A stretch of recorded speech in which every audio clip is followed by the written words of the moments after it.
This week on the Baseline Podcast, Josh and I bring you our mock drafts 3.0. Yes, our final mock drafts of the year. We break down every single pick, the trades, anything else that we might see happen. And then we also give you some fun things at the end of the show. But hey, you have to wait and listen for yourself. And that is all coming up and so much more on the Baseline Podcast. Hey everyone, welcome back to another episode of the Baseline Podcast. I'm Ben, that is Josh, and we are here.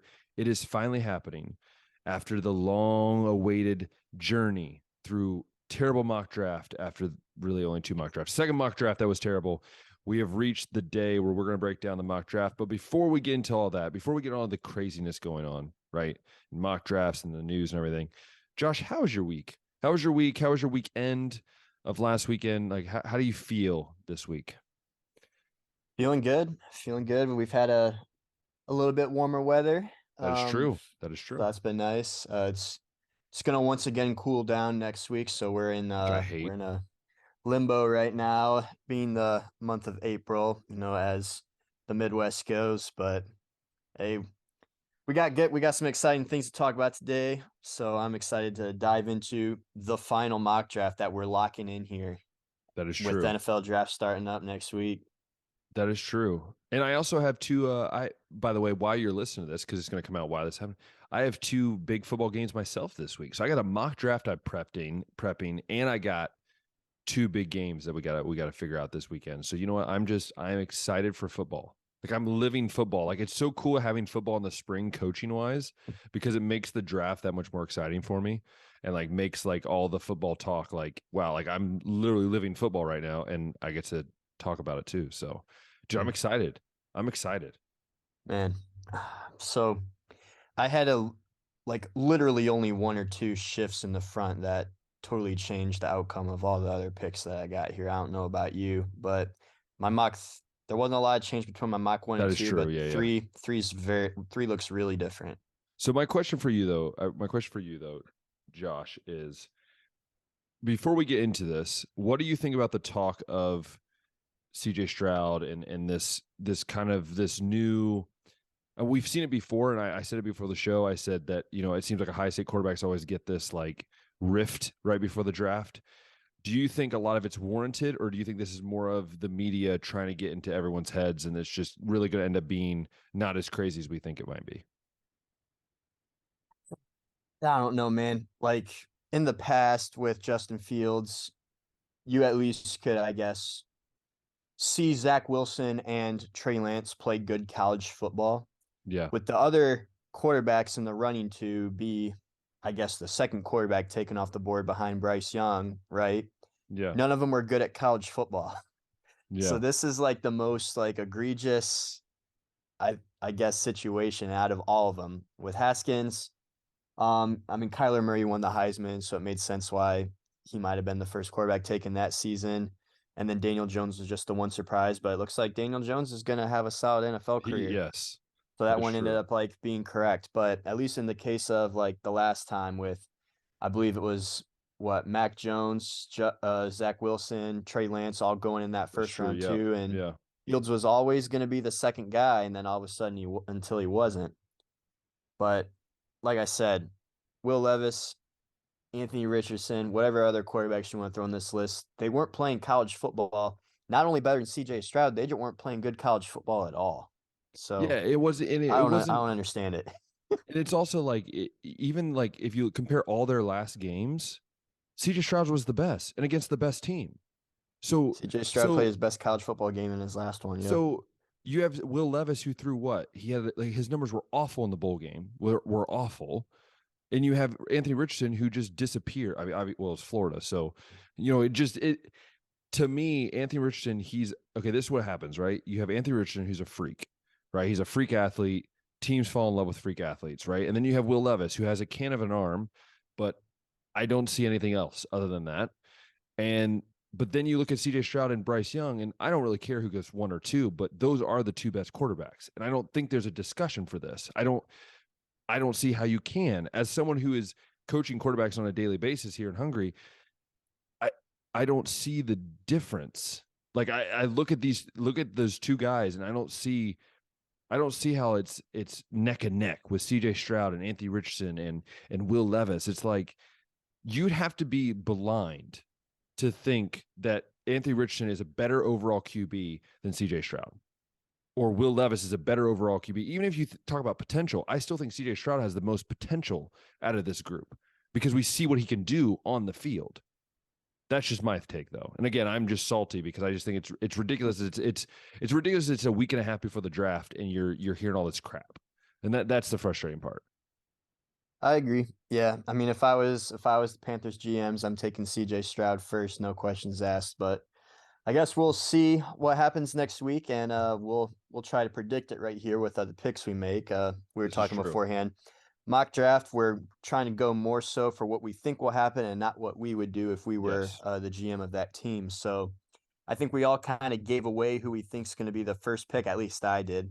But I got Bryce Young now going 1. I think that with as heavy as the Vegas odds are right now, usually they know something. Yeah. He's also canceled out all his other team meetings. He got that super insane high IQ test score that came in that everybody's freaking out about. So I'm going ahead and switching from CJ going 1, I think. Carolina's trading up to take Bryce Young.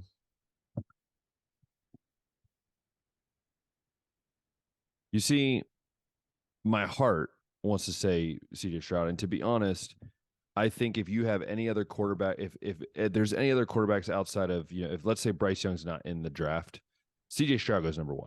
I think we both can agree on that. There's no doubt there. But again, Bryce Young is a generational talent. I think they're trying to compare him to Murray. He's not Murray. He's a much better athlete. He's much better, not better athlete, but he's a better football player overall. He's smarter. He wants to work hard. He's going to give everything. And I agree with you. It sucks that I have to say that, but I want CJ Stroud to succeed, right? But I also want to see Bryce Young go to a place. I think Bryce Young in that offense with Carolina, what they're doing with the skill positions, man, I'm telling you, Bryce Young could have a heck of a rookie year. Now, again, I think he's been blessed with talent. We haven't seen Bryce Young nor CJ Stroud with not a lot of talent around them. So what is he going to do when it's like, hey, you got to start making decisions. You can't just rely on throwing it up there and you get a guy catching it. So at the end of the day, I think I do agree with you. I think Bryce Young goes here. I think it's good. I think it's closer than what people think, though. I think this goes down to a lot closer than people think.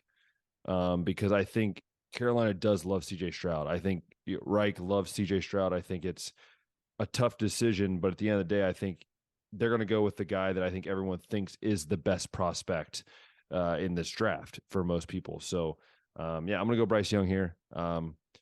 Interesting that I would say that after I've been very steadfast on Stroud, but like we said, it's not what we think; it's what we think will happen, and I just think this is what's going to happen. Right. So pick number 2. I don't think the Texans are going to pull the trigger on CJ. I think they could trade this pick here to another team that needs a quarterback. So with the second pick, I think the Colts move up, and then they'll go ahead and pull the trigger on CJ. I think that's what I did in my first mock draft, I believe. Or I've had them going 1 to pick CJ, but similar to what I did on my first mock draft. Yeah.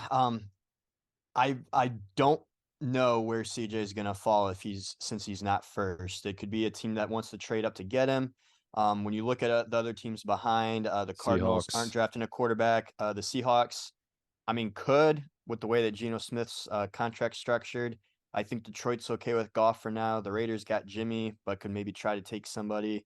Falcons need a quarterback, but we'll see if they want to ride out with Desmond Ridder a little longer. Bears got their guy. Eagles got their guy. But yeah, so I think that there could be a team to trade up to 2 or 3 to try to take CJ. I think Houston too could be in a position where they're trying to accumulate some draft picks here. So I'm gonna go ahead and say it's the Colts taking CJ at 2. Now it wouldn't surprise me if CJ fell further than that, but someone's gonna trade up to take him. I don't think he's gonna fall to somebody. I think somebody's gonna move up to get him. Yeah. Well, I'm actually going to go counter you here. I think the Houston Texans do take CJ Stroud, and this is why. I think they're in a great position if you're the Houston Texans, man. You either get to choose Bryce Young or CJ Stroud. Now, you could stick with what you've had, but let's be honest. What are you going to really wait out one more year and then go try to get Williams from USC? Or are you going to go try to get, one of these other quarterbacks coming out? I don't know, man. I just think that the talent level of CJ Stroud sitting there, and you'll see later on why this is very, very keen, because I think later on there's a pick that could make this even a better situation for Houston. And so I'm going to say Houston takes CJ Stroud here. I think you can't pass up the talent of CJ Stroud. And again, it's a younger offense. I feel like they're not a great offense. They were bad last year, but I think they can be a decent offense. You have to get some playmakers around him. You have to get him you have to have a running game.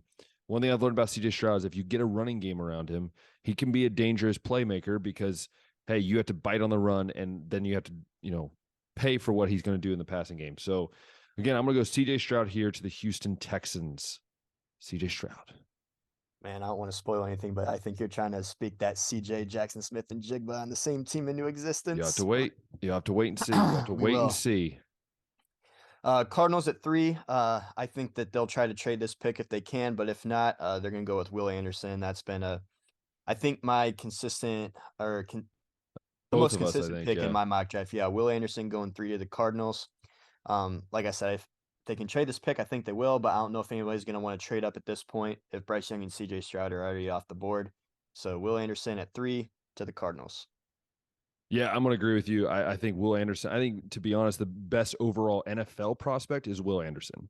I mean, the dude's a freak. The dude's a freak. And to be honest, I think what's hurt him a little bit from being that number 1 overall, and now I say that at 3 overall, it's like just, dire needs. But I think the difference is just he struggled this year, I think, a little bit more than people expected. And that's partly because of a double teams or check blocks or whatever. But he didn't seem as dominant. Like when you watch Alabama, you didn't see him. I feel like the same dominance we saw the year before where, he should have been in the Heisman chase for that. And I think if you're Arizona, man, you lost J.J. Watt to retirement. You have to kind of fill that void of someone that can get to the pass, have pass rush. And I agree with you, but you're sitting in a prime position if you're Arizona. Like, do we just scoot back 1? Does Colts move up? Do we see maybe the Raiders move up? Like, who's moving up? Do we do that? Or do we just take a generational talent that we'll never be able to replicate? And I think that's what they do. They don't even think about it. They just swap them up pretty quick. So I'm going to go Will Anderson Jr. to Arizona. Now I got the Texans at 4 after that trade, and they're going to go ahead and fix the defensive line here first with Tyree Wilson. So, whoa, I did not see this coming. I'll be honest, I did not see this coming. So another scenario that I could see happening, Panthers take Bryce Young first. The Texans hold that second pick and take Will Anderson straight up because they don't want to deal with Deshaun Watson's former agent being CJ's guy. And then maybe Colts trade up to 3 to take CJ, and then the Cardinals can go ahead and get Will Anderson.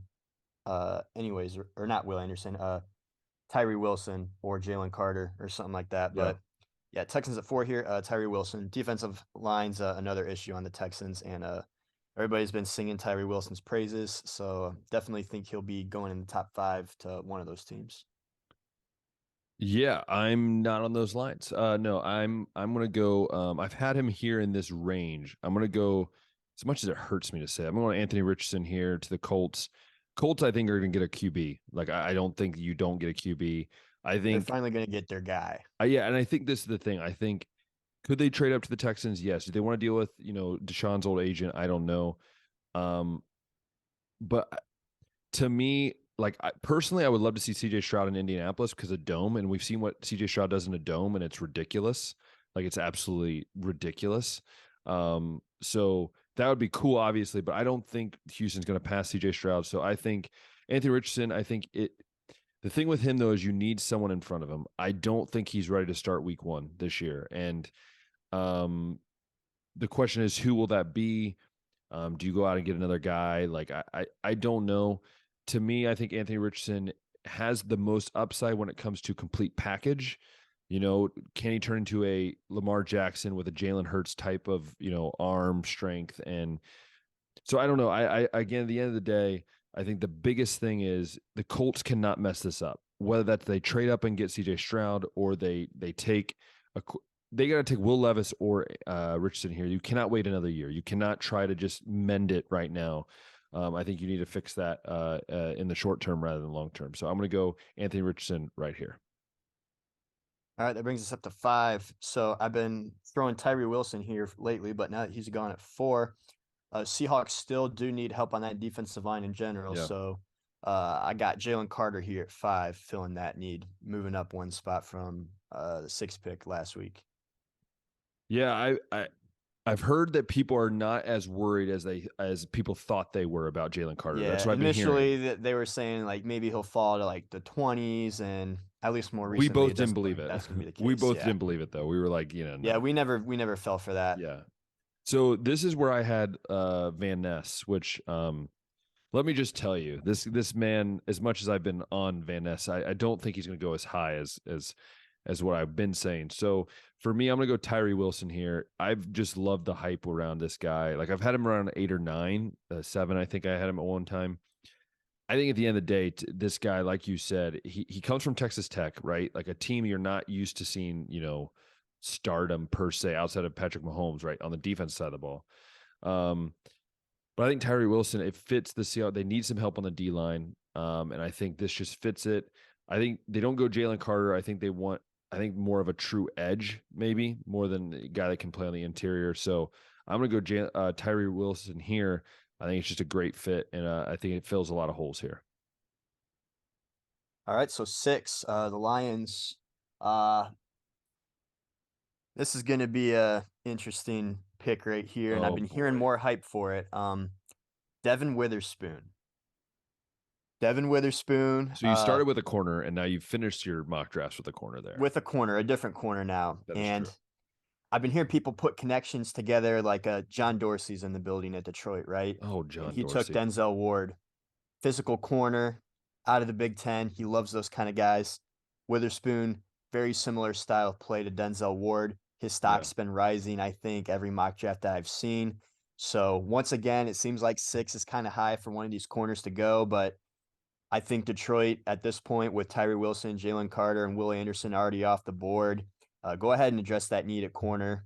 You already swapped out Jeff Okudah. You need to go and get a guy. And Witherspoon, I think, is going to fit the guy or the profile that John Dorsey loves the most. So yeah, Devin Witherspoon, 6th pick to the Lions.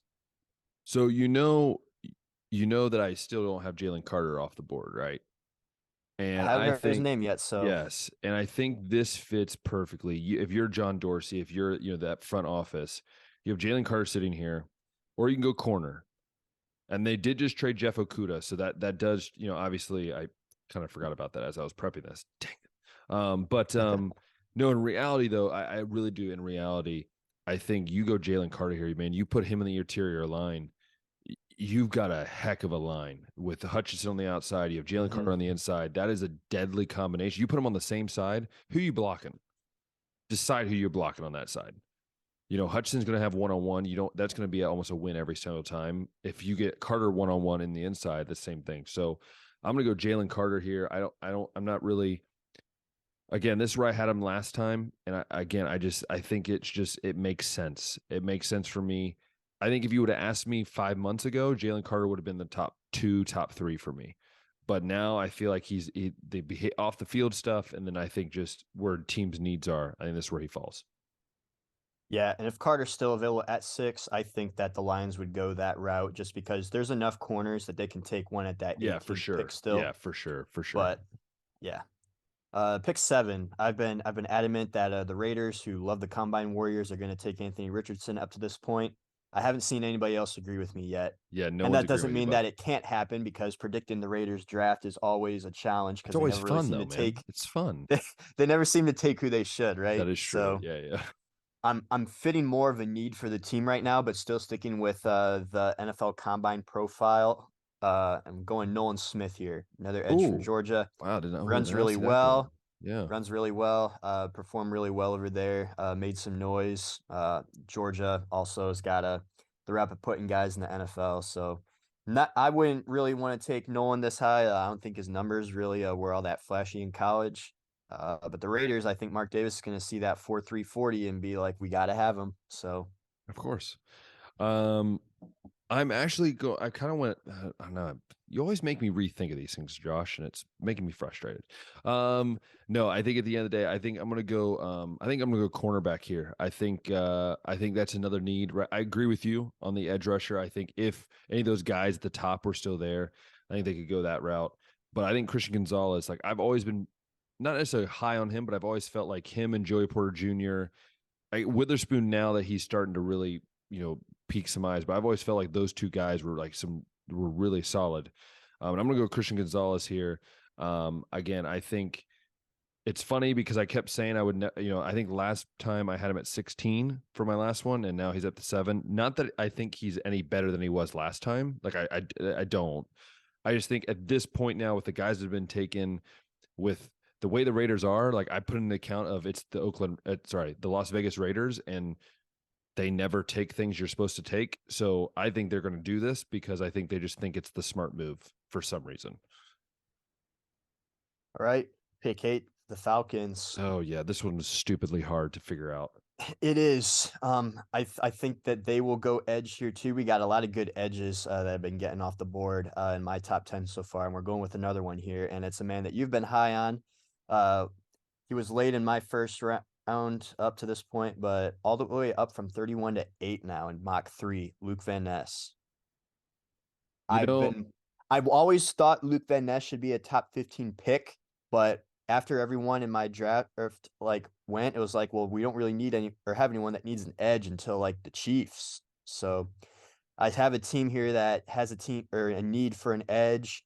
Nolan Smith's already off the board. Tyree Wilson and Will Anderson are already off the board. Jalen Carter, defensive tackles, off the board. So it's like they need to fill that need here, and Luke Van Ness is still there. So, now I feel terrible that I've not put him here. But no, I think for me though, this is a pick that I could see Will Levis going. This is a team that I could see them going, we'll take Will Levis.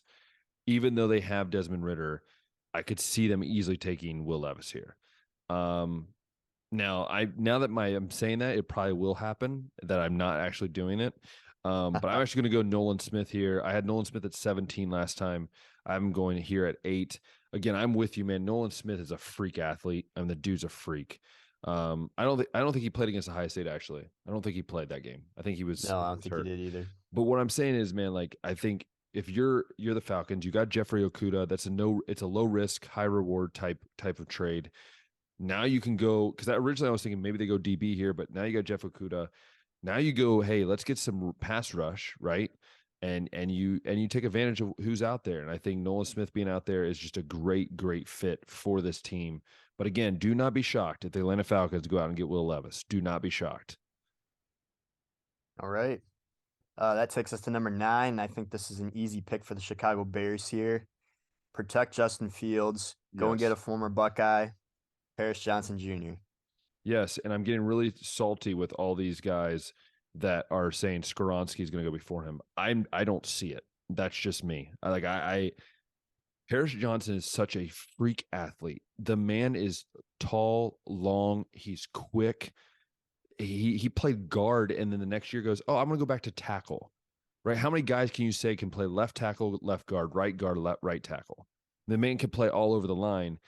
And I think you put him with a guy he's played with before, he knows, in Justin Fields. I think it just makes sense. I think you put a guy there that can protect that left side for the next 15 years. You tie those guys together. I think it's a smart pick. Now, I wouldn't be shocked if they go Skoronski here, but at the end of the day, I think Paris Johnson is the smart move if you are the Chicago Bears. But again, it is the Bears, so another team that can just kind of throw this away. So, right. All right, pick number 10. I've been thinking about this one because I could see the Eagles going a lot of different directions. Oh, so many ways here. Defensive tackles in need, but I think at 10 you'd be reaching for one. Yep. They definitely need a safety, so Brian Branch could be a possibility here. But I've been seeing a buzz about Bijan Robinson to the Eagles all mock draft season. Please don't tell me you're going to do it. I got Bijan going to 10 finally. Why do we do this? See, Bijan Robinson has had 2 official team visits one to the Eagles, one to the Bucks. So the interest is there. And he's definitely not going to be available by pick 30, which is the Eagles' next pick. So I think they go ahead and get that running back, even though they kind of go by committee. Even last year, Miles Sanders was definitely the clear-cut number one running back there. They don't have him anymore. And Bijan's a guy that can be involved in the pass game and get checkdowns from Jalen Hurts. So help out, your new richest quarterback in NFL history with another Which is piece just right there. weird to think about, by the way. Yeah. I know the running backs aren't getting picked this high, but I think Bijan's definitely one of those generational running backs that somebody might pick. And I've just been trying to figure out where exactly he fits, but the Eagles at 10 would not surprise me. I had him at 31, and I think I read an article that said like he's a generational talent, a freak athlete, maybe a little bit behind in the time, right? Like if he would have been coming out maybe 10 years ago, he'd be the first pick, maybe second pick Yeah. off the board, right? He's a freak. And I've been having Philly take, I think, defensive backs up to this Yeah, point, but same. since they re-signed Bradbury and Slay, that need's really not there anymore. Yeah.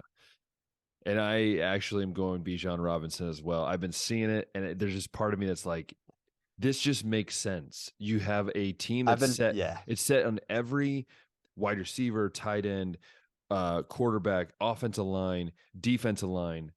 Like everything is set, and what's that one piece that's missing? And there is. I heard it somewhere. I can't remember where. They were like, they let Miles Sanders walk. They could have re-signed Miles Sanders. They easily could have, but what they do, they let him walk, and that I think was a sign to many people saying, we want to go get somebody. Let's not spend as much money as we can now. Why not get a guy on a rookie deal, and spend him only a little bit of money for the first PR and go on for that. So I agree with you. I think Bijan Robinson just makes a lot of freaking sense right here to me. Yeah. Pick 11. This is another one they've had pretty consistent. Titans going and getting Peter Skoronski right here from Northwestern. Titans got a lot of needs right here, but I think you can't really go wrong with tackle right here. Yeah, I think I'm in the same I think the biggest thing for me is Skoronski. Would it be me, Josh, or is it maybe it's just me? Maybe it's not you as well. But don't you think like that fits more of like the Tennessee Titans build than Paris Johnson? Like I just feel like the Paris Johnson fits that Chicago Bears, whereas like Skoronski just kind of seems like that Tennessee Titan left tackle. That's just what I feel. I think he's built that way. The one thing I have worries about Skoronski is he's not as athletic as some of these other tackles, and that can worry me a little bit playing left tackle in the NFL. That's just me though. So I will go him here. Sounds good. 12 here. We're back to the Texans. I'm sticking with Quentin Johnston here at wide receiver. You're nuts. No, he's not going to be in attendance for the draft because they're worried he might be a second round pick, but at least in my book and by our boy Joe, Quentin Johnston's wide receiver one in this draft. Regardless of who the Texans got playing at quarterback, maybe they do got CJ there. Maybe they're passing it up for now, but wide receiver still a need, and Johnston's right there. So still got Q right here at 12. You're nuts. You're absolutely nuts, man. You're nuts. I don't know why I keep saying it, but no, dude, you can't pass a story, man. Like you can't be sitting there if you're the Texans and just be like, you know what, let's just get someone else when you literally have your quarterback, would you draft it in my draft? They drafted him at 2. They drafted CJ Stroud. You can't tell me literally one of the best seasons you've ever seen out of a Ohio State wide receiver and literally set a Rose Bowl record with CJ Stroud. You have him sitting there. Dude, can you imagine you put CJ Stroud and Smith and Jigba back in an NFL offense? You add a few pieces here and there around him through free agency or whatever. It's a decent offense. And I just think it just makes sense. Like the biggest thing, right? We hear this all the time. The biggest thing in the NFL is connection, right? Or chemistry. What's better than having a college quarterback and his former college wide receiver teaming up together? And we've seen it happen in the NFL before, and it works tremendously. And I think the same with like in Miami with Tua Tagovailoa and Waddle, right? They play together, right? Jalen and Devontae. Yeah. So that's what I'm saying. Joe and Jamar. Exactly. So I think this is what happens.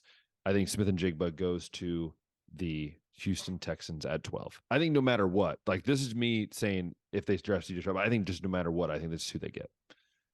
Match made in heaven. Yeah, it'd be hard for me too if I did have CJ to the Texans here to pass that up, just because I feel like he might even have a little bit of sway at that point too to Yeah. Yeah. say Yeah. take JSN here. 13, Broderick Jones still fix up the offensive line for the Jets because the defense is ready to win a Super Bowl. You just got to bring the offense up to par. Protect your quarterback regardless if it's going to be Zach Wilson trotting out there again or if they're going to actually make the trade for Aaron Rodgers official anytime soon.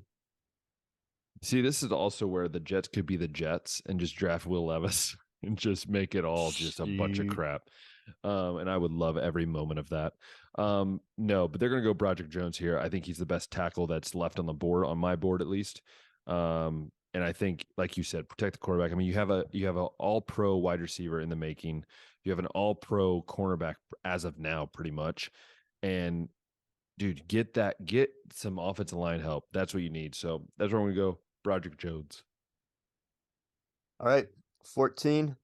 I still love the fit here with Jackson Smith and Jigba in New England, just kind of filling in, playing the same role Edelman did. I think New England's got a decent amount of needs. I know they don't usually take wide receivers this early, but I think Bill's gonna make the comp and be like, this is just, light skinned Julian Edelman here. Let's go get him. Oh gosh. See, I'm gonna go wide receiver, but I'm gonna stick with Jordan Addison. Now I know a lot of people aren't as high on Jordan Addison as I am. Like, and again, I've never been high on him. I'm not saying high on him. I just think I don't see the Patriots taking. I could see Johnston going here, but I don't see them taking an outside receiver because they've failed on it so many times in the last few years. And I think they're just going to be a little scared to take another big receiver on the outside. So I'm going to go Jordan Addison here at 14 to the Patriots. One of the receivers. I've been seeing more of an effort to put weapons around Mac Jones, going out and getting Juju, trading for Mike Gesicki at tight end, and then this is just like I guess that one final piece to be like, all right, Mac, you got a squad now. Go do something with it. That's the thing. Do you think though, if he doesn't have a successful year, do you think they look to a quarterback in the 2024 draft? Possibly. Like if he doesn't pan out? Yeah. Yeah, I could see them moving on from Mac in the future. 15. Packers now. I still got them taking a tight end here, but I've been seeing a different tight end being talked about is the clear-cut number one, whose stock is rising, Dalton Kincaid from Utah. Personally, I would take Michael Mayer here. I think that's who the better tight end is, but it seems like everybody loves Kincaid a lot more. Guess we'll see it how both NFL careers pan out, but yeah, we'll go with Kincaid here, the Packers. Now. I went obviously my last two mock drafts I've went Johnston here, but now with the supposed exit of Aaron Rodgers, I think they go to tight end, right? I think I agree with you on that, but I'm actually going to go with Michael Mayer here, or Meyer, however you say his last name. I think I like Dalton Kincaid, but I think Mayer just kind of fits that Packers, I don't know, style. He's a Notre Dame guy, right? Not too far from where obviously Green Bay is. I do agree that Kincaid is probably the better pass catcher out of the two, but I think Mayer is the better all around tight end. Because I think the system he played in and stuff like that. So I'm gonna go Michael Mayer here to the Green Bay Packers. Big Michael Mayer guy. Mayer guy. 16, Washington Redskins football team Commanders. I got Christian Gonzalez here. He's fallen far enough. Corner could help out Washington. It's tough to say. New ownership could want to go and get their guy, and I still have Anthony Richardson and Will Levis on the board here. That is true. But Christian Gonzalez, I think, fits the need a little bit better, and it looks like for now they're content with Taylor Heineke at quarterback. So Gonzalez right here at corner for me. Well, I have a couple corners on the list still, don't I? I have Witherspoon still on the list. And I still have Joey Porter Jr. still on the list. And I'm going to go with Will Levis. And I don't think you saw that coming. But I actually I was thinking about the exact same thing you thought of. I'm like, hey, they have new ownership coming in. As much as they like Taylor Heineke, how many chances are you going to give him? I mean, this man's had, I think, about what, like the last 3 years, he's had chances to be that starter, and then something happens, right? Yeah, we Uh, know what he is at this point. yeah, and I think if you're at this point, so I'm saying hypothetically, if you're at this point, if my mock draft is correct, which obviously it is, then you have Will Levis sitting there. I mean, again, I'm not high on Will Levis, but I mean that's your pick. What, 16? You have a guy with that arm strength. You have to mold him a little bit, maybe shape some of his game. I have Will Levis going here to 16 to Commanders, and I think it's a good pickup for them. You have Samuel on the wide receiver. You have McLaurin. You have all these other weapons that you can use. You put Will Levis in that system. Hey, let's see what happens. All right. Moving on to number 17, we got Pittsburgh, and I still think that they're going to address the need for tackle here and grab Darnell Wright from Tennessee. See, I I actually took your advice. Because I think you said that last time too, right? I think you said that. I've been saying that a lot, yeah. I went Nolan Smith, which also caught you off guard last time because who would have thought that they would go edge rusher? Um, I didn't know where to go because I think we had talked previously that they could go cornerback here. People Um, have been saying Joey yeah, Porter just because of yeah, like the family ties, yeah, staying and in Pennsylvania. yeah, exactly. Um, which they could do that, right? They could do that. But at the end of the day, I do agree with you. I think they need some offensive line help, and I'm actually going to go Darnell Wright here as well. I just think it kind of fits what they need. And at the end of the day, you want the best thing for your quarterback, and what's that going to be? Protect him. So I'm going to go Darnell Wright here as well. All right. We got Detroit up on the board here now at 18. This is interesting. I didn't have them well, I had him taking a corner, right? Early on. No, yes, you did. Yeah, you had Yeah. Witherspoon. Witherspoon over there. So now that we're here at 18, I think they can go ahead and fix that issue in the middle of the defensive line now and go ahead and grab Brian Breesy from Clemson. That might be a little bit higher than what other people got, but I think if in this first round you can get a solid corner and a solid DT, that you're feeling pretty good if you're Yeah. Detroit.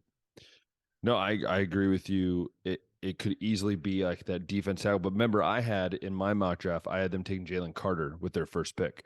Mm-hmm. So I had them taking up that defense tackle, and I think a better player. And I'm actually going to have them take Witherspoon here. So I'm not as high on Witherspoon as you are. I've always had him in that 10 to 20 range. And I think that's where he's going to be. And I think he's going to be at 18 to the Detroit Lions. All right. Wow. Sorry, that. I like that. Wow. Not the Anyways. sound, but the pick. So now 19. 19. The Bucks. I think this is a pretty interesting one. Bucks go a lot of different ways. I've been having them take a tight end every time, just like I had the Packers taking a tight end every time. So basically, I just flipped the tight ends here. Instead of Michael Mayer going at 15, I got him going here at 19 now.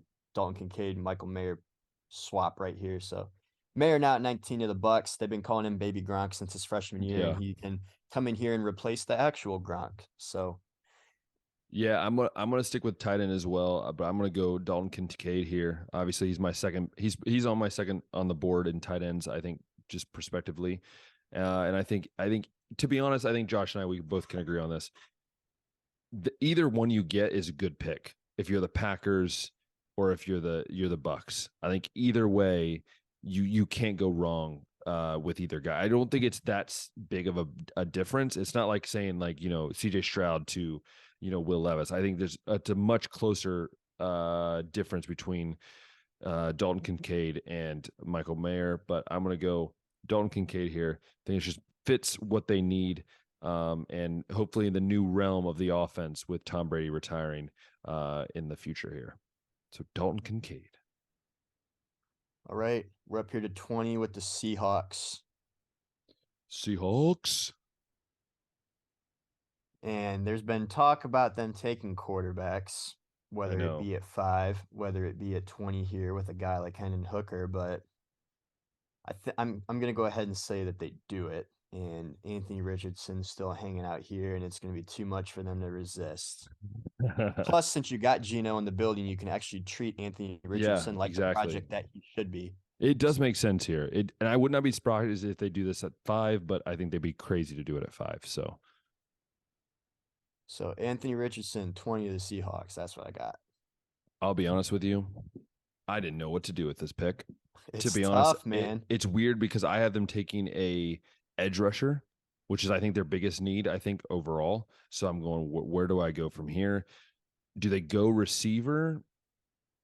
I don't know. Do they go tackle? I don't know. So I end up going with what I think is just a safe pick, I guess.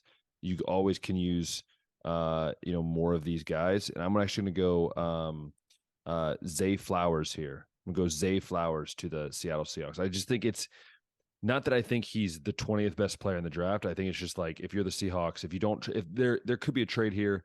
If not, I think you just take, hey, let's get another weapon for Geno and build off that. Because again, I have all my 4 quarterbacks off the board by now. So there's no one really there for them to kind of come and take. So I'm gonna go Zay Flowers.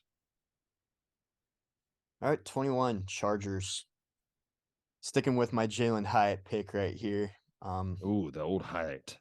Yeah, need a weapon for Herbert here. You got Mike Williams, who struggles with injuries at times. You got Keenan Allen, who struggles Yeah. with injuries at times. And uh, as Keenan, I guess, ages out, Mike Williams, I think, still has a little bit left in the tank. Plus, you gave him a lot of money, so he's going to be sticking Yeah. around regardless.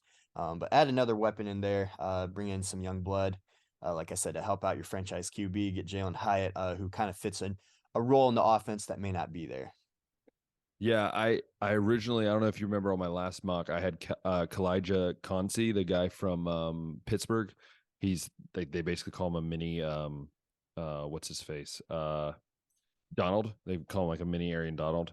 But again, after I thought about it, and I agree with you, I didn't think of the Allen thing until I think last week, and I was like, man, Allen's getting old, and they're gonna be suffering if they want to keep Justin Herbert in San Diego, Los Angeles. I think you got to give him some playmakers around him. And so I'm going to agree with you on Hyatt. I think he's the next receiver off my board, that like the next best receiver, I think. So I'm going to see 2 wide receivers go back to back here. And I'm going to go Hyatt here. All right. Back-to-back receivers for me here too. Baltimore Ravens. Whether you're trying to keep Lamar happy, I don't know, but you went out and got OBJ. Maybe they can go and draft another player to help out too. Jordan Addison right here. And I think regardless too, no matter who's playing quarterback, like go out and get a wide receiver, please, Baltimore. It's been so bad over there And I in think terms of weapons. Jordan Addison fits like that kind of that culture. I think the way they look in receivers and like the kind of style they like. But I'm actually, if you haven't noticed, there's still a wide receiver that's been on my board that I have not taken off my board yet. And that would be Johnston from TCU. And you had him at what? I believe you had him at 12. You have him at 12? Yeah, you had him at 12. I'm at 23. Again, it's not. Again, there's things that have worried me about his pro day. Some of the things like just he wasn't catching balls cleanly all the time. To me, again, he's a freak. I think at the end of the day, he might be the first receiver off the board, and I would not be shocked. But again, I think it's the same thing where he could be the 5th guy off the board. So I'm going to go 3 receivers in a row. I don't know if that's ever happened in the NFL draft in the first round, but I'm going to go Quentin Didn't Johnston we just here. have it with like Garrett, Olave, and Williams? I think that did happen. Yeah, that did happen then. Never mind. That was 10, 11, 12, right? Yeah, I think so. Yeah. So I'm going to go Johnston here at 20, what is that? 23 22. technically. Sorry. Yes, 22 technically. But there's 23 if you count 21 that was vacated. So because I'm official. All right, Vikings are up here next. Oh, the Vikings. Oh, where do I go with Yeah. the Vikings? Dear Lord. I've been saying secondary, I think, most of the time, and You have, yes. Joey Porter is still on the board That is here. true. So Or Ringo. You could go Ringo here too. Or could go Ringo, but I think Porter edges him out in terms of potential. There's also Deontay Banks available too. Yeah. But You're high on Banks though. I'm not as high on Banks as that you are. yeah, I've been seeing him go late first round. He runs really well. Played a lot of good receivers in the Big Ten East, being at Maryland, so he's definitely been tested up to this point. But same thing with Joey Porter being at Penn State. Yeah. So Joey and Porter here, the Vikings. Harrison owned him from Ohio State. So, but let's be honest, he owns everyone he plays against. If we could do a way too early 2024 because I think we both have Harrison in the top three.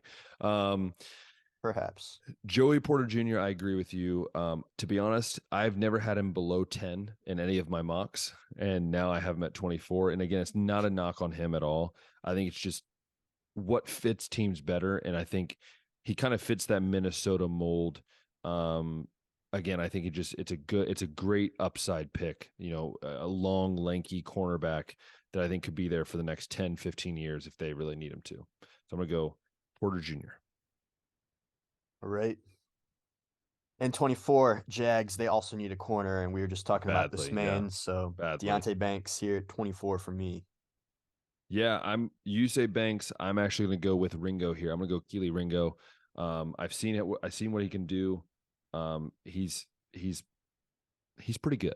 He's pretty good. I like Ringo. Again, he's from Georgia, so you can't go wrong with a guy from Georgia on the defense side of the ball. And I went Juwan Jones. I'm very mad at how people are treating Juwan Jones, and I think a lot of it's because he did not do the pro day. But I think people will be surprised, and I think you'll be surprised where I have Juwan Jones. Because yes, I do have him in this mock draft. But yeah, I'm gonna go Keely Ringo here at 24, but 25 technically. Go. All right. Next up, we got the Giants. Another team that could go anywhere, by the way. Yeah, I think it's going to be receiver though. They don't really have a lot of big names for weapons for Daniel Jones to throw to, and if you're going to pay a quarterback $40 million a year, I think it'd be good to get some pieces to throw to. So Zay Flowers is still hanging around here. Last receiver off the board for me here out of like that big five, I guess, that people have been talking about. So Zay Flowers here, the Giants. Yeah, I didn't know where to go with this pick. I ended up going. I just keeping it with Josh Downs. Do I think he's gonna be a first round pick? Probably not. But to be honest, I could see the Giants maybe trading down and someone coming up in this spot. I really could see that. Maybe it's the Browns. Probably not. But I think Josh Downs here goes to the Giants, and I'm probably completely wrong because I already hate this pick as I'm thinking about it. But we'll stick with it because I stick with my word. So we'll stay. All right. Up next to the Dallas Cowboys. Yes, sir. Really, they're another team where it's like they could go a lot of different ways too, right? Offensive line. Yeah. Linebacker, I think, is going to be most important for them. And there's one really good linebacker people have been talking about for round one. That's Drew Sanders from Arkansas. I've been pretty consistent with Dallas going that way, and I'm just going to stick with it. Yeah. you've been putting that in my head since the first mock draft, and I've always just been like, yeah, but I think at the end of the day, I'm going to stick with mine, which is Torrance. I believe he's out of is it Florida? No, Osiris Torrance out of Florida. Yep. Yes, Torrance. I think at the end of the day, I don't know. You watch more of him than I have, but from what I've heard, he's very talented, and I think you have an older offensive line there in Dallas, and I think you need to start replenishing, as they would say, as you can. What do you think of Torrance? I know you watched him more than I did, but do you think he could be up there, or is it more of a? Do you think, in your opinion, more of like a high second round guy?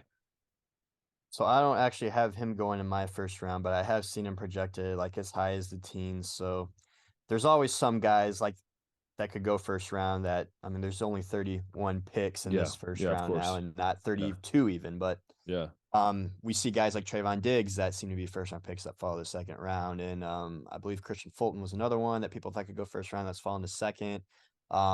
T Higgins, another guy, there's only 32 picks and there's a lot of good prospects that could go first round. It just depends honestly on how maybe some of these other picks fall, because if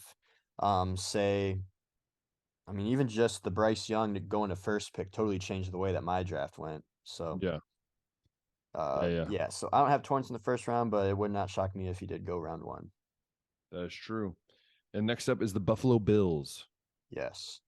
And I do have the Bills going offensive line here, not with Torrance, but with Juwan Jones. No, we did not do the same. You I am did? so Same happy. Bills pick? All right. Yes, because I think I went Darnell Wright originally, but I have him going a lot higher this Yeah, time around. I've had earlier than you, I think, most of the mock draft seasons. So, Well, the all thing right. is Dewan Jones for me, and I want to get your take on this, Josh. I was saving my thing here. Um, I think a lot of people are giving Dewan Jones some bad love because I mean the dude didn't give up a sack in the last year, and he only gave up I think two or three pressures all year, and he's 6'8", 360. I'm sorry, do I have to repeat myself? The man's a freak. He can play right tackle. I don't know if he can play left tackle. I think he's mainly a right tackle guy, but dude, he's good, and And he I looks don't like know. he's 6'10", 400, to I be know, dude. honest. And the helmet doesn't fit his head. It's just and you know what they say, like you have to build a wall to keep those out that you don't want in. And that's my political joke for the day. I'm sorry. Anyways, I don't want to get canceled on the show. But yeah, Dewan Jones, I have him going here at 28. I think he's got to build that wall and build it strong. Ben, shut up. All right, let's go to the next pick before I get us canceled. Yeah. So I've been having Bengals go with Dewan Jones for the most part, but now that he's gone, I think they're gonna maybe move towards more of a best player available, but also fitting a team need here. That could be Brian Branch, but I've heard from Bengals fans that defensive tackle is a big need on the team too, apparently, and Mozzie Smith is here. So You did you not go could Mozzie Smith in the first. Dear Lord, help you. Mozzie Smith round one, dude. I could totally see it happening. I've been having him round one this whole mock draft season That's too. true. Yeah, I get it. I'm actually going same defense tackle as you are, but I'm not going Mozzie Smith. I'm going to go Miles Murphy. He's still in my Okay. He's yeah, actually my thing. the So edge, if I remember right, out of is he an Clemson. edge? Is he an Breezy's the edge? tackle. Yeah. Oh no, Breesy. Sorry, not sorry. I typed in Murphy, but I meant Breesy because I put defense tackle and I said Murphy, but then I have slash Breesy. So I think I was trying to be confused of which one was which. But yes, Okay. Breesy is the one I meant because I just think if you're the Bengals, I mean I think that's true though, Josh. If we've watched the Bengals, I think the inside was where they struggled last year. I don't think they were as strong as what I think people thought they were going to be last year. But again, that's just my opinion. Right. All right. Saints here at 29 now. Defensive line is also a need for them. But at this point, Brian Branch is still Yeah. available. Super talented player. I've seen him projected as high as 10. But Saints also, per Saints reporters, say that safety is a need. So maybe they take more of a best player available mentality right here and go with Brian Branch here at the 29th pick. I will say I know now. I know what I did. I just checked it. And I know what I did. I meant to put. I have two Clemson guys going like back to back. So I have Mm, Miles Murphy going here to the Saints, which I think okay. fits. I think this could also be a need. It is. I think this could be a need. I think partly because it is the best player available, and I think if you have Miles Murphy sitting at 30, you're nuts not to take him. Um, why did I not have him going earlier? Great question. You'll notice there's still a guy that has not gone off my list that you're probably just as shocked as I am. Let's see if you can think about who's not has I have not said his name yet. You haven't said Hyatt yet, right? No, I did say Hyatt. I did say Hyatt. Who has not come off my list that it might shock you a little bit because of how high I've been on him. Van Ness? Yeah. I'm at 5 last time, by the way. Mm. I don't know why. There's just this gut feeling. I'm like, nope, he doesn't fit this. Doesn't seem like he'd be a fit here. And I'll probably be completely wrong. I'll be so ticked if he goes 5. And I If he just goes in the top 10. I'll be so ticked. And I've been having him at 31, and then I finally moved him to the top 10. This is what's gonna happen. All right. Anyway, that was the Saints. So the Eagles got a pick here too before Yep. first round wraps up. And similarly, I already talked about how corner's not really a need, but maybe a little bit of secondary help in general. And Keely Ringo's still here. If Brian Branch is still available there, maybe they go that route. But this is where I have Ringo going for now to the Eagles. Yes. So I have Brian Branch going here. I agree with you. I think they find DB help, and I'm not as high on I forget his name now. Weatherspoon. No, not Weatherspoon. The guy that you had picked, I think at 24 or something like Banks, that. Deontay Banks, Banks. yeah. I'm not as high on Banks. I think he might slip to that beginning of the second round. I'm gonna go Brian Branch as safety help. I think it's the one need that they do need on defense. Yeah, so that's who I have, and that leaves us one pick. The All right. question is going to be answered, but for you, is it going to be answered? Who is your guy? Well, I still have the Chiefs going with an edge here, and Miles Murphy's still there. So I think that's the route that they would go in this case, unless And Luke Van Ness is available. and yes, I have Luke Van Ness. The demise of Luke Van Ness has went from 5th in my last mock draft to now 32nd, or sorry, 31st. And it hurts me because I'm like thinking of how high I was. I had him in the top 10 in both previous mock drafts. And then I think part of it is Nolan Smith really messed up this whole thing because he kind of jumped into my top 10 and then it kind of messed up where all the edges went. And then Mm-hmm. I just kind of was like, where's Van Ness going to go? Oh, wait, Miles Murphy's there. Like, there's all these other guys on like, because I think Lucas Van Ness is not necessarily the most freakish athlete. You know what I'm saying? Like, he's not the guy that's just going to be like, hey, I'm going to tear off the speed. So, but hey, Lucas Van Ness, listen, please go in the top 10 to prove me wrong. I want to be wrong on this. I want to be wrong on this. I don't want Josh to be right, but at the same time, I don't want to be this bad. So And so that's that's what I mock got. Mach 3.0. 3.0, the final one. We're locking it in. It's locked in. We're not going to change it. I will post it the beginning of next week. So right before the draft starts, you'll be able to see it and just comment how crap it is. All right. Let us know below how bad it is and know that I will be right again about one of these picks and I will love living it. And the thing is, I stuck with Sauce Gardner at 4 last year, and then I decided to drop Van Ness. It's probably going to happen to me. Is like I should have stuck with him, but hey, who knows? We'll see. Josh, what other little tidbits do we have? We know we have a fun little thing at the end here, but Yeah. what any other tidbit of news before we kind of get into the world of the funness?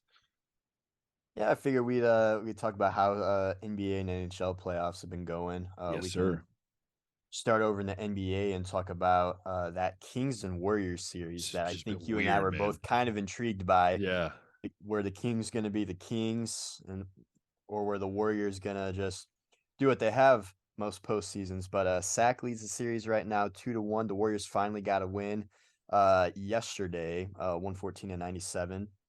Um, but out of all the series, which ones have been maybe the most interesting to you? I think I've been very surprised on how the Sixers have just dismantled the Brooklyn Nets. I mean, dismantled the Brooklyn Nets. It's 3-0, and it hasn't even been close. And that's like as we're recording on Friday. So it's probably could be swept by now. But that one's been surprising. I was surprised on the whole like Warriors struggling thing, but again, they were playing away from home, which they suck at.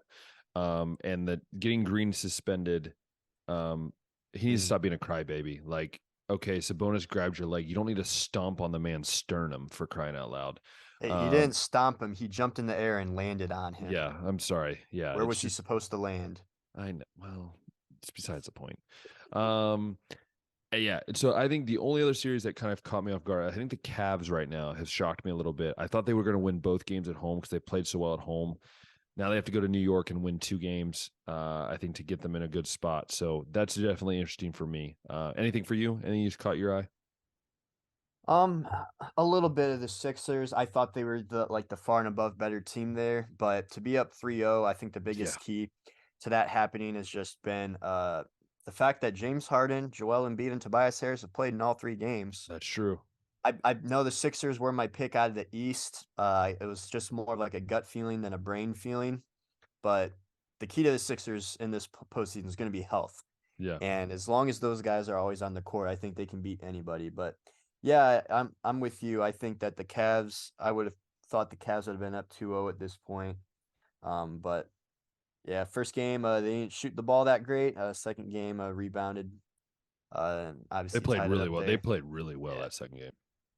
yeah. So I haven't been following it too tight, but yeah, I'd say those two, and then additionally the Warriors and Kings series has been the most Just interesting to me. crazy. Yeah, Absolutely crazy. but That's NBA. We can slide over here to NHL, which I know you don't follow a ton, but the Lightning and the Leafs series has been kind of interesting, simply because game one, the Lightning won 7-3, and then game two, it was the Leafs winning 7-2. So complete blowout the opposite way. And that was one of the first round series that I thought was going to be maybe the most hard fought. And they met in the first round last year, and that series went to 7 games. The Leafs haven't won a playoff series since 2004 when we were almost infants at that point. The Lightning are trying to make another Stanley Cup run here, but yeah, that series has been pretty fun to watch. The Avalanche, who I picked to win and repeat as champions, are tied right now 1-1 with the Little Kraken. shocking. Little shocking. Low scoring games, but yeah, a little shocking there that the The Kraken Kraken. have been hanging there. And then Boston and Florida, another series that I thought might have a little bit of intrigue. Bruins obviously a very heavy favorite for My favorite. the Stanley Cup with all the records. Yeah, all the records that they've been setting. I definitely think they can get by Florida, but well, I guess we'll see what happens there. And then Dallas and Minnesota too. That was another series I thought would be fun. Edmonton and my Kings. Both of those series are tied up 1-1 as well. It's So it is fascinating, and it just reminds you that hey, that's why we love sports, man. Anything can happen at any moment in time. Trust me, I coach American football in Hungary, man. Anything can happen at any moment in time. Um, but no, I think I love hockey. Like the thing about hockey is like I don't watch hockey a lot, but I love watching playoffs in hockey because there's just something about like the anger that come out of these humans. They're just like we want to win this game so bad. The beards, the mustaches, it's all great. But one thing, Josh, before we get to our fun topic, what do you think about the Oakland A's moving to Las Vegas? And my question with that is Las Vegas the new place for sports entertainment? Is that becoming the new hub for sports all around?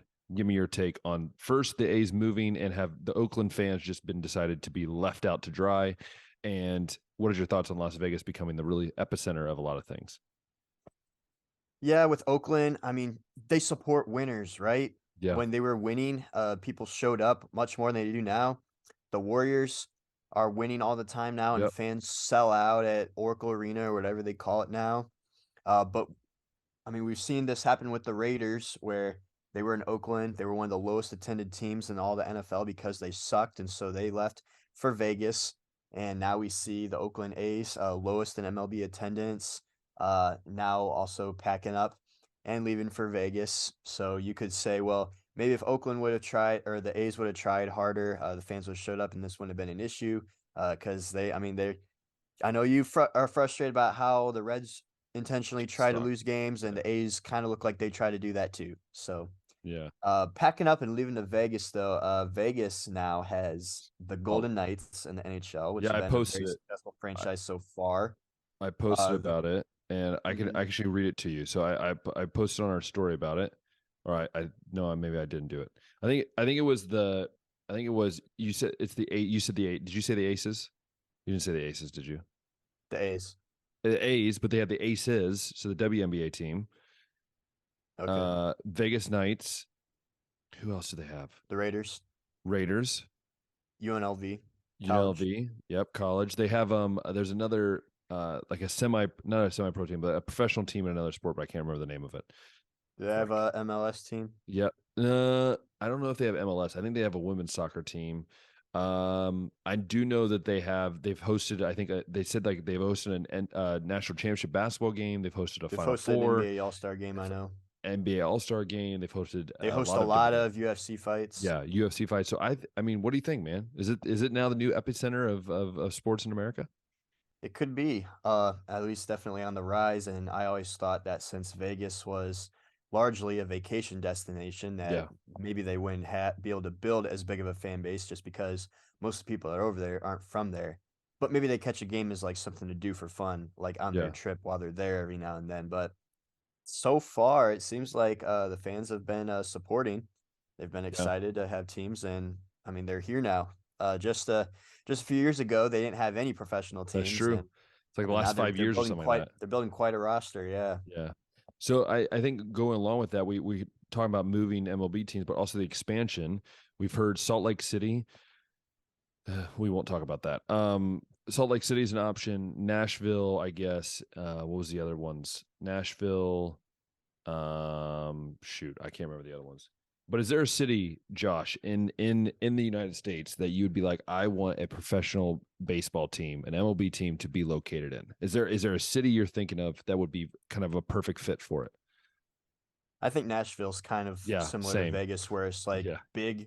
It seemed like or seems like a big vacation destination. It's an up and coming city outside of just the music scene, and yeah. I mean they show up for the Preds, they show up for the Titans, with that new Nissan Stadium, and I think it'd be dope if Nashville had a baseball team too.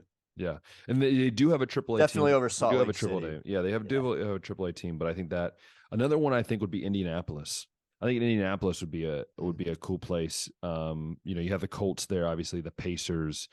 I think you add a baseball team. I think Yeah, that'd be a I wonder great how that would spot. work because at least when I lived in Indiana, the state was honestly split up like 6 or 7 ways. You even in like the same communities, you could find Reds fans, Cardinals fans, Cubs Yeah, fans, White Sox fans, Tigers fans, Indians fans, and yeah, I wonder what it would do to the fans over there if Indianapolis got a team. How many would jump ship and support right away? that is Because I mean true. that I mean it's the same way at every other city, right? Like I don't know Yeah. how sports fans were divvied up in Vegas before they finally got their own teams over there, but That's true. So with that, Josh, and obviously I want everyone to realize this was a mock draft episode. So we have this fun little we've been doing these top fives, which going off the top by the fives. way, I've been creating these graphics and it's gonna be pretty awesome once I post them. But let's see, we did movies, we did sports movies, Top five and we sports did movies, top five ballpark ballpark foods. foods. This And week, now what are we doing? we're doing top five Cleveland Browns draft picks we were excited about at the moment they were picked, regardless of how they panned out. It kind of Oh fits God. because it's, like we said, NFL mock draft Yeah, episode, but also the Browns don't have a first round pick. that is So we true. need to talk about Of course we Cleveland do. Browns picks that we were just pumped up about. And then we can kind Yes. of laugh based on how they panned out or be like, Yes. dang, what a staple that guy ended up being for the team. What a Yes. franchise cornerstone. And Maybe we'll probably go to the ones that we remember. So from like 2000, probably 5-ish on. At least right. I for me. Obviously, like Courtney Brown, I think was the first Cleveland Browns draft pick ever, and I was 3 when that happened, Yeah, so I didn't exactly. care at that point. I couldn't have been excited. So All right, Josh, do you want to start this list? I At will. five. Let's start at five. Let's start at five, move our way up. I'll kick it off at 5 with Colt McCoy. Oh, that's a I was solid one.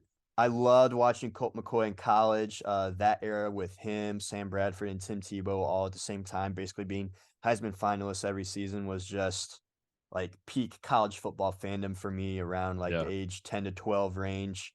And Colt McCoy was obviously in that mix. And my 12-year-old brain couldn't understand why Colt McCoy fell out of the first and second round. So I thought he was an absolute steal when Cleveland got him in the third round. And obviously the Browns never really hit on quarterback Yeah. picks. So I was just like, they finally got their guy. Colt McCoy is going to be that dude. So I was hyped that they got Colt McCoy.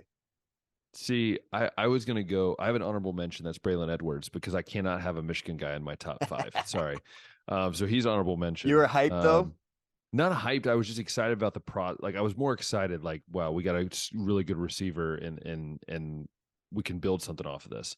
But I can't be hyped about a Michigan guy. It's just I can't.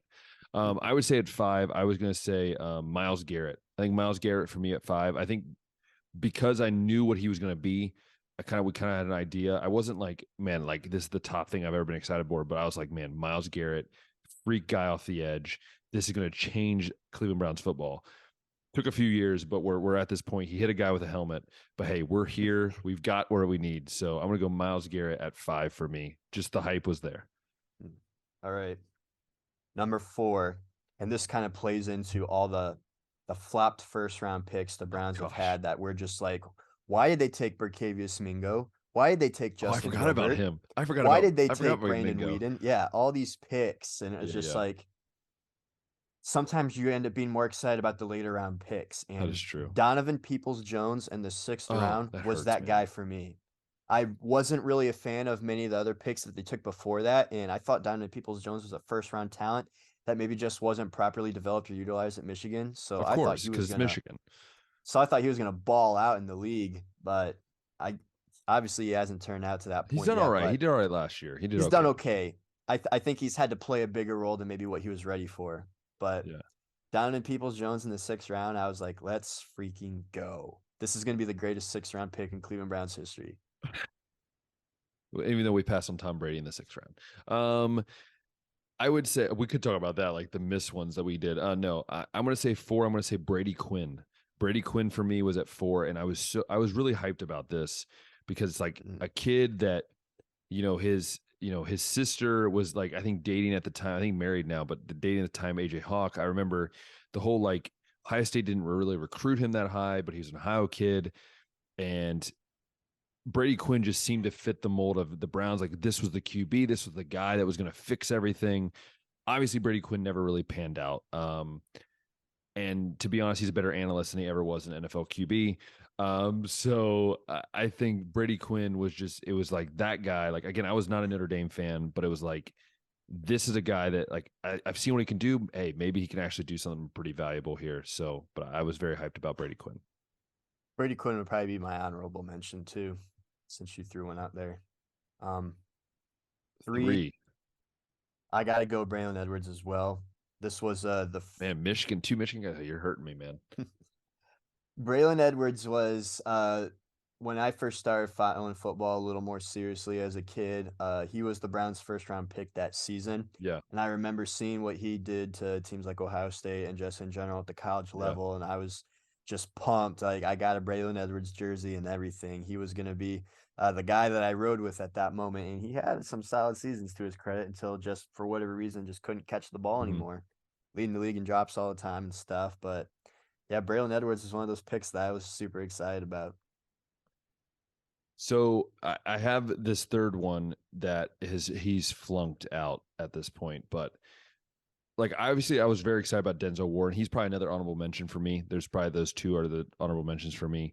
I was very excited about Denzel Ward. I was super hyped about Tommy Togiai because I saw what he did at Ohio State, and even though in my heart I knew he left too early, but I was so excited for Tommy Togiai. I was like, man, we got a Buckeye. The Browns never draft Ohio State players, and we've drafted 2 in like 3 years.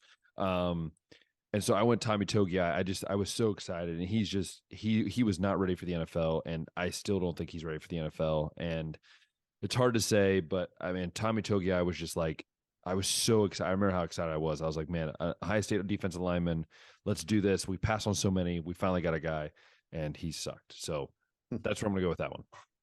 All right. Up to number 2, a name that you mentioned already, but I was so excited about the Myles Garrett pick. Yeah. Up to that was like the first-round pick that I felt like Cleveland did not screw up in my lifetime. You really couldn't screw up that one.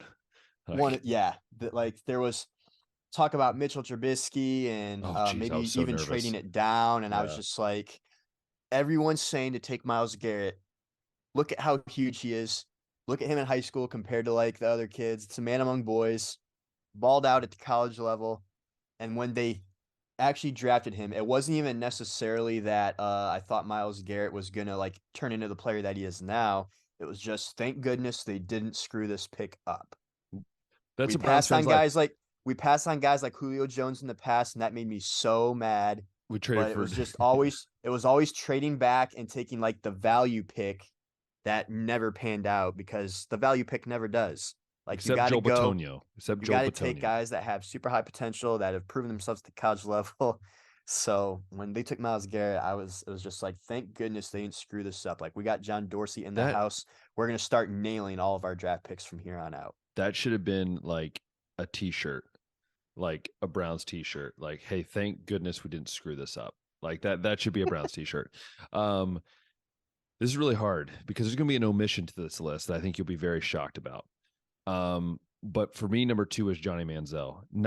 This is where it gets weird, okay? For me, it was a 2 level. I was excited because I'm like, wow, we got Johnny Money. We got Money Manziel.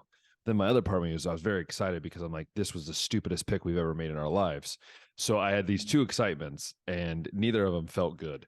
But I was very excited. I was like, man, this is a story that the Browns can create, and he's obviously not the guy that we thought he was going to be. I think I heard like Mike Shanahan, I think one of the Shanahan, I forget who it was, Kyle Shanahan. Yeah, Kyle Shanahan was saying like, they wanted him to run the same thing he ran with RG3, but like Johnny Manziel just wasn't built for that. And Johnny Manziel, like I remember when we drafted him, I was like, do I boo this or do I get excited about this? So for me, the excitement was there. I just didn't know what I was excited about.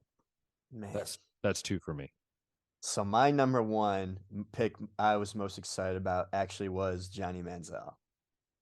One, because I thought when we passed him up early in the first round that it was like, well, now we're not going to get him. But then when we traded back into the first round, I think it was to get him, it made me re-excited because I was like, they can go get Johnny Manziel now because he's still here. Yeah. And I loved watching Johnny in college, obviously being one of the first freshmen, or actually the first, or Redshirt freshman. He was redshirt freshman. and I think Jameis Winston was Yeah, James Winston was as the well, first I believe. freshman. Yeah. But another freshman win the Heisman, so super talented from a young age. And obviously he had like the character concerns, but I just figured, get to the NFL, he'll be in like a under more structure, he'll mature. Yeah. The talent's clearly there because he's definitely not watching film or anything like that, and he's just slaying it on the field, beating Yeah. teams like Bama and all these big time defenses. So if he's this good without even working that hard, imagine once he gets to the NFL, works super hard, gets some structure. Like this is going to be the quarterback that the Browns have been lacking, and obviously it ended up being one of the worst picks the Browns have ever made. But at the time, that was probably the most excited I've ever been for any Cleveland Browns draft pick.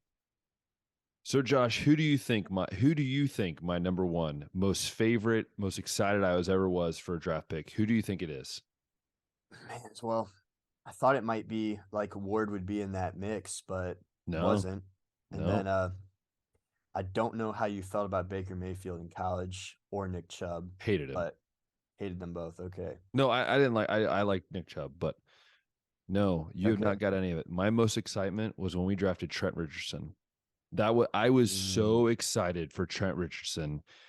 What I saw him do in college, I was like, what? We finally have this, because at that time I was still young. So like I was still trying to I'm not young, but I was, in high school. I was trying to figure out looking back at the history of the Browns, I knew about Jim Brown. Like I was like, maybe we got the next Jim Brown. Like this guy's a freak. He's big, he's strong, he's fast. Why do we pick him third? I don't know. I don't care. I'm super excited. This is awesome.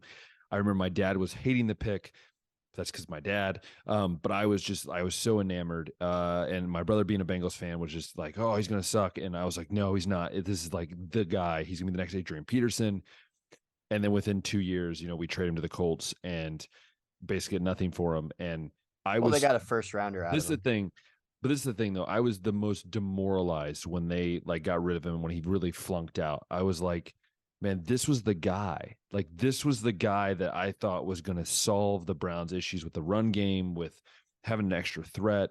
Man, I was so excited for Trent Richardson. And, man, to this day, it just hurts. Like, as I'm talking about it, I just love that pick. And I was just like, it never panned out. I like the Trent pick too, but the reason it didn't make my top 5 is because I was kind of mad that they traded up one spot, only one spot, to make that pick. So that took a little of the excitement away. I would have been cool with taking Trent at 4, and I think they moved up to 3 to get him. And I was like, why'd they do that? I don't know. Yeah. But yeah, Trent was definitely up there in my excitement. Yeah, when they traded him so soon to the Colts, and they did get a first rounder out of it, thank goodness. But yeah, man, Trent was another one of those picks, kind of like Johnny, where it was like, what could he have been? None of the character concerns. Like he had the strength, he had speed, the arms, and he just didn't have the vision, it turned out. Yeah, and then he struggled in the AAF or AAFL or whatever that is. So that was also interesting. But yeah, man, those are our top 5 lists. So Josh, I would say let's hear what people think. If you're a Browns fan, if you're not a Browns fan, maybe you can add your favorite, your most excitement of picks. Again, if you love these top 5s, let us know. Josh is great with coming up with these nice, fun, sporty type things. I usually come up with the weird ones. So at least Josh has more sport flavored ones. But yeah, Josh, what are your thoughts on it? You think it was a good list? It was a good list. It was. And like I said, it's what makes it fun so is hard, that the pick could have turned out good or it could have turned out bad, but you have to go with what you felt in that moment. Exactly. And who would have thought that Tommy Togiai would have finished 3rd in my list? But I was, for some reason, super excited about that. But yeah, it's been a great episode. We hope you all have enjoyed it. We hope you enjoyed this, this nice week. Maybe you've had some nice weather. Here in Hungary, it's been nice and warm. So I'm loving it. We got a couple football games this weekend. I know there's playoffs, NBA, NHL playoffs. There are baseball games going on. We didn't even talk about baseball. There's so much going on in baseball. We've talked a little bit, but not a lot. And obviously the NFL draft will be happening next week. We'll be probably recording. It's going to be weird. Josh and I will figure it out. We'll kind of figure out what we're going to do with that. But this episode will be coming out obviously before the draft. So thank you guys so much for watching. If you love this episode on YouTube, hit that thumbs up button, hit that subscribe button, hit that notification bell.